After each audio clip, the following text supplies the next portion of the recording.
God said to speak to the women who are in ministry.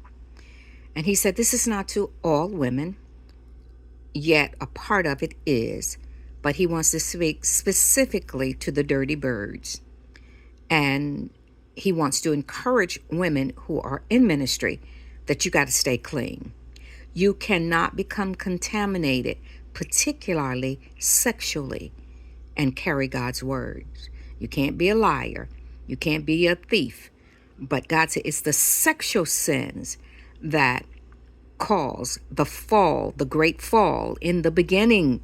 Remember, it was the daughter of God that sat on Mount Zion that went down in that valley and procreated with Lucifer and created demons. And he's saying there's a lot of female dirty birds in the pulpits.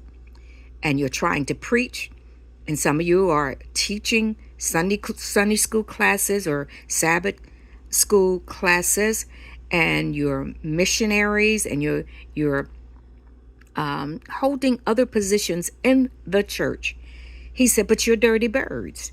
And he said, the aroma that comes up off of you, he said, it is so, he said, it is so repulsive to him that he can barely stand to even smell you, to even allow his nostrils to even allow your smell to come up to the throne.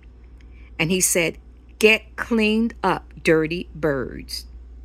And if you can't control your flesh, then you certainly have no business in ministry.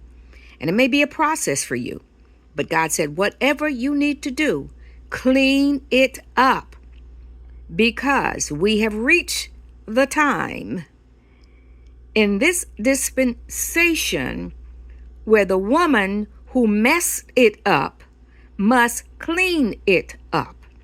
And if you are in ministry in particular, you need to be somewhere teaching women how to stay clean, how to preserve their purity, not making them something more than what they are, but how to save themselves and how to keep themselves and how not to get entangled with sexual perversion and sexual sins.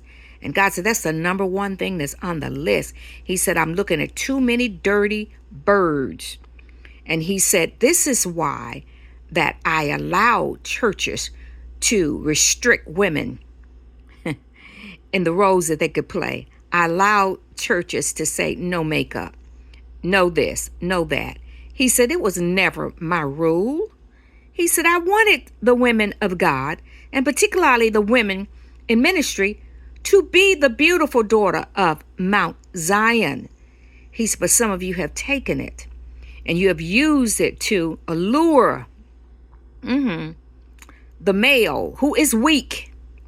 The male is weaker than the woman, because the woman has the ability to weaken him spiritually. Now, not in other areas of his life, but that one component of sexuality can control his decisions in leadership, on the job, his heart, his mind, his spirit, and his soul. And so until we as women who are dirty birds clean up, then we can't go forth with the church, because the church is a female. And when the women start to clean up, we're going to see a difference. And God is not saying that you cannot wear makeup, or because he gave that to the daughter of God. She was beautiful, absolutely beautiful. And she was adorned with just, oh my goodness, some of the most beautiful tapestry of colors and materials. And she had the diamonds, the rubies, and all the jewels and all of that. She was beautiful. But you can be beautiful, but God does not want you to have all that beauty on the outside and you are no more than a hoe. Yes, a hoe, whore, or whatever you want to say it. Because God is not pleased. And he's not mincing words anymore. And he's not allowing me to do it either. And so for those of us, and I am a woman, and so I must include myself. And we have to be very, very careful with our temple, because our temple is the temple of the living God, and is our womb that shall produce the children of God. You cannot produce. You cannot procreate without a womb. You cannot. And God is saying that you are responsible, women, for how a man treats you and how a man shows up in spaces within society. Clean it up and remove the luring, sexual, perverted spirit that is on women. Remove it. And if you don't remove it, he's going to bring you to open shame. But he's saying, I want you to get clean, dirty bird. And you know, I took this message to me.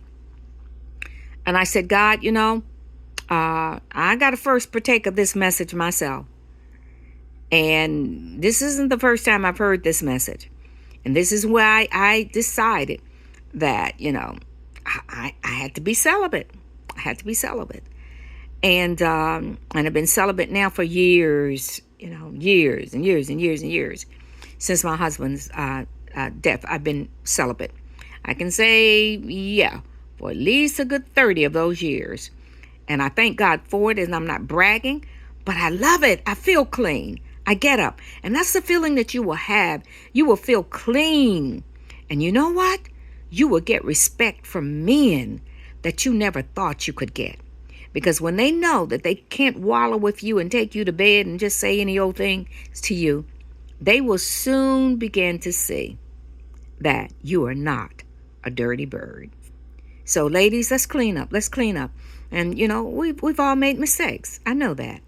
But when you make a mistake, get up from there and clean up. Clean up. Clean up. So that we're not dirty birds, but we're indeed the daughters of God. I love you.